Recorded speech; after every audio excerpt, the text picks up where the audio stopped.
All right, welcome back to the Average Joe Sports Talk Show. I'm your host, Jay Real. This is our Tuesday show. We're excited to have you all in the house. We have a lot to cover, so we're just going to go ahead and jump right into it. We have on the line our UFC expert, our favorite gal pal, Shannon. How you doing, girl? Hey, what's going on? Hey, so I guess there was some big fights this weekend. Is that correct? Well, they were supposed to be big fights, but they really weren't that good. I was pretty disappointed this weekend. Well, who was the main event? The main event was Benson Henderson, and that's how exciting it was. I can't even remember who he fought. Was it Perez or something like that? Perez, Mendez, something, I don't know. I don't even know who it was. Right, right. So it wasn't very exciting. The prelims were really good, but no, the prelims are really good. But the Benson Henderson fight, very disappointing. Frank Mir fight, very disappointing. I can see now why they put it on free TV and didn't make us pay for it. Right, because people would have been clamoring for their money back, probably. Oh, heck yeah, because it was probably one of the most disappointing fights I've watched in the UFC, and I've been watching it a very long time. Right. Well, let's get off the boring fights and let's talk the big fight. What's going on this weekend? This weekend, this is the fight we've been waiting for. It's John Jones and Chael Sonnen is going to be the main event. And probably going to be a good fight. You know how Chael Sonnen is, always talking his crap, you know. And I can't say who I think's going to win. I mean, probably John Jones. But I do remember that Chael Sonnen gave Anderson Silva a run for his money both times they fought. Right. Now, I just looked online, and would you be surprised that Chael Sonnen was a 10-1 underdog? No, that doesn't surprise me one bit. I mean, John Jones is, he fights a lot like Anderson Silva, so it doesn't surprise me that Chael's the underdog in this fight either, you know what I mean? Right. Now, Shannon, what's going on with Chael? It seems like this guy is going to talk his way into fights every single year until he finally wins one. You know, I'm a big Chael Sonnen fan, but I don't know, he just talks crap and talks crap and talks crap, and he finally, talks his way into whatever fight it is. And I'm not sure, did he go up a weight class? Because he fought Anderson Silva before. Right. And Anderson and John Jones are not in the same weight class. That is correct. So did he move up or down or what? No, he went up. He went up. He went up. Yeah, he went up from welterweight, I believe, or lightweight from welterweight to now he's fighting lightweight. Yeah, because he's in a different weight class than what he was fighting Anderson Silva in. But I mean, it should probably be a really good fight. I personally don't really care which one wins as long as it's a good fight. I just want to see a good fight, you know what I mean? Yeah. There's some other good fighters on that fight card that night, so there's going to be a chick fight that night. 2 chicks are fighting that night, too. And so Michael Bisping will be fighting that night. So basically it's a good card. People should tune in and check it out. Yeah, absolutely. It'll be on pay-per-view this weekend, and it'll probably be a fight worth watching. They actually say that Chael Sonnen and John Jones fight is going to be the fight of the year, so I'm interested to see if it's going to be that good, you know what I mean?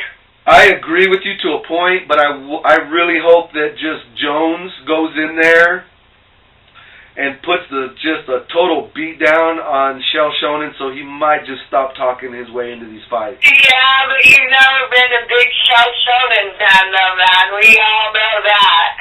Yeah, because the guy, I mean, it just seems like there's there's just no way of shutting this guy up. He could totally get his butt kicked, but he'll still come out acting like he's comes out smelling like a rose. Yeah, well, I saw one of his interviews, and he's like, there's the name of a champion, and his name is Shell, and I'm like, okay, dude, that's why John Jones has the belt right now, right? Exactly. So, yeah, it would be probably good if he got his butt kicked just so he'd stop running his face, you know what I mean? Yeah, well, Shannon, I hope you'll come back with us next week and do a wrap-up, and we'll see how this fight plays out. Oh, you know I will. We'll talk to you then. Okay, sweetie, you take care and enjoy the fight. All right, darling, you too. Talk to you soon. All right, bye-bye. Okay. All right, bye-bye. Now, come back on Tuesday's show because we'll do a wrap-up and let you know exactly what happens and how that goes down. But for right now, we're going to take a quick break. Check out this commercial, but don't go anywhere. Jay Real will be right back with you. Thank you.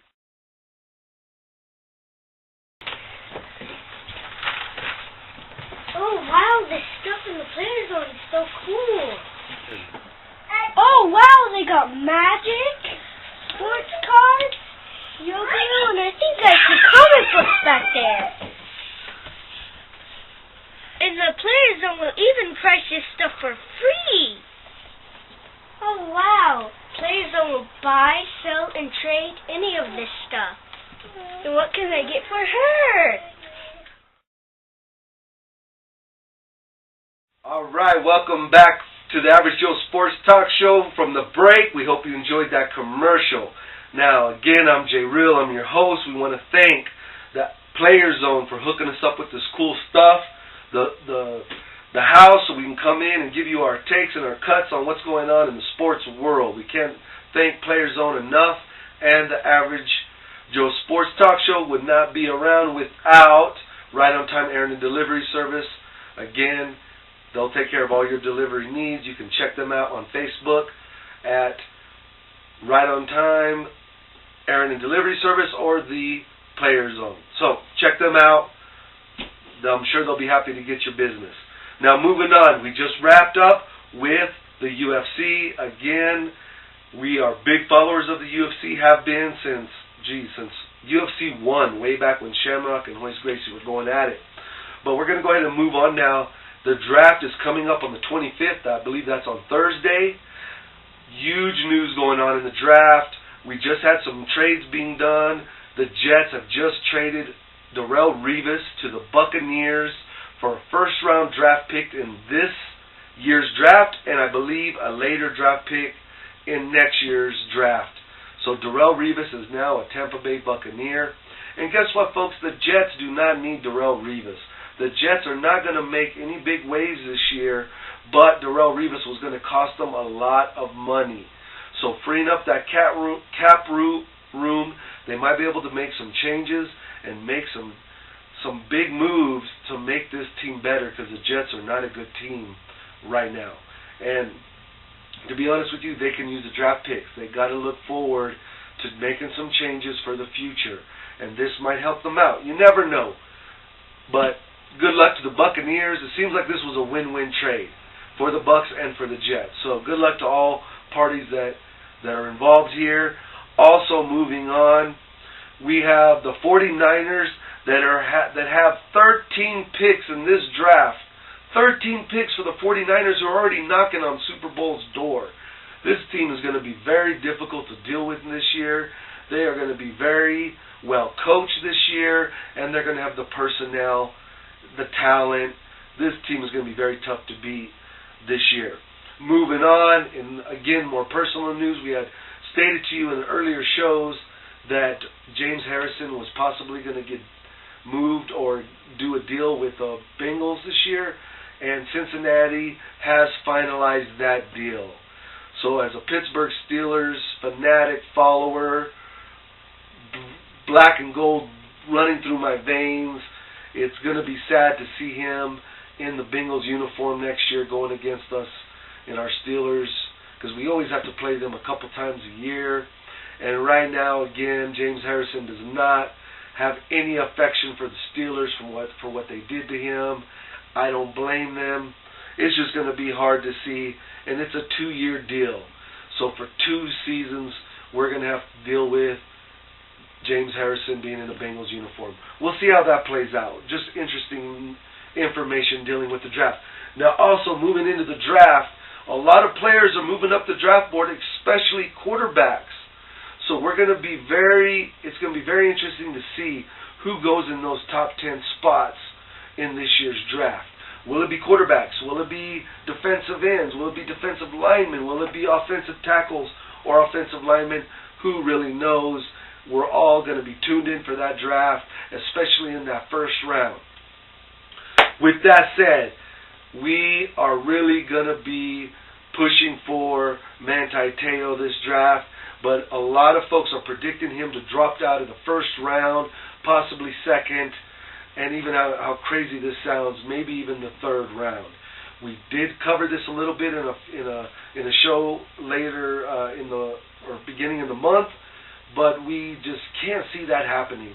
Manti Te'o should go in the first round, and if he doesn't, it's a crying shame. It's a crime if he doesn't go in the first round. But again, we're not GMs, so we can't really tell them where to pick their players. We'll just be like everyone else, tuned in to that first round of the draft coming up on Thursday. So there's our NFL. We're going to finally just end the show with a little NBA. That's right, the Lakers are in a world of hurt. They got beat up on by the San Antonio Spurs, and I guarantee you it's going to be much more of the same through this week, going into the weekend. They might get swept, folks, by the old style play, the old players of the Spurs because of the experience, and they play as a team. They really do play as a team. That's the one thing San Antonio has always done, and they are really looking really good right now. Also, the Lakers should be very worried because the Clippers are on a 2-0 streak right now in the playoffs. The LA Clippers are up on their games 2-0, and it looks like they're not going to slow down. Big ups to the Clippers. They're looking great. And then, of course, with Kobe Bryant tweeting during the Lakers beatdown the other night, that ain't helping anybody. It's just a big mess in LA, but the Clippers are looking like they're going to shine in LA this season. Finally, we're going to end this NBA session with the Heat. LeBron James is playing out of his mind. He's been playing out of his mind all season, but he's asking himself now, as he did in an interview, is he setting that bar too high to where from now on, every time he touches the ball, every time his feet touch the court, our fans and the media are going to expect him to ball like it's a playoff game every single time. Only time will tell, folks. LeBron and the Heat are the team to beat. I still feel that. I don't see anyone in the West giving them serious competition, from the East. It's going to come from the West. And we're just going to have to see how this plays out. If they win another championship this year, it's going to be hard to not say that the Heat, every time they touch that court, shouldn't make miracles happen, shouldn't be the creme de la creme when it comes to the NBA. So, with that said, we're going to wrap up this edition. Again, thank the Player Zone. Thank Shannon for coming in and touching up on the UFC. We're going to get back with her next week to wrap up the UFC over the weekend. We got to thank Big Sarge. He's out there every day beating bushes, trying to get us interviews and guests and sponsorships, and we're still working on them. I know I keep bringing them up, but we're not forgetting about those guys. It's just been really busy for us over these last few weeks. And we got to say, our prayers go out to all the Boston folks involved with that tragedy, but I'm sure they're very happy that they caught the guys. They're in works on figuring out why this happened, why these guys did this. I'm sure everyone is just as interested as we are on knowing the theory and the facts of why this happened. But until Friday's show, we just have to sign off, say thank you all for tuning in. The crew, we love you guys. If anyone wants to get involved with the show, you know how to contact us through the Player Zone and Facebook, or our own Average Joe Sports Talk Show Facebook page. We would love to have anyone come in that has a take on something going on in the sports world, or an idea of what we could talk about in the sports world.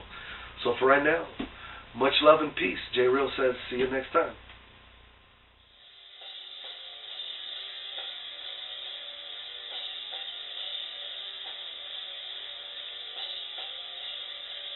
J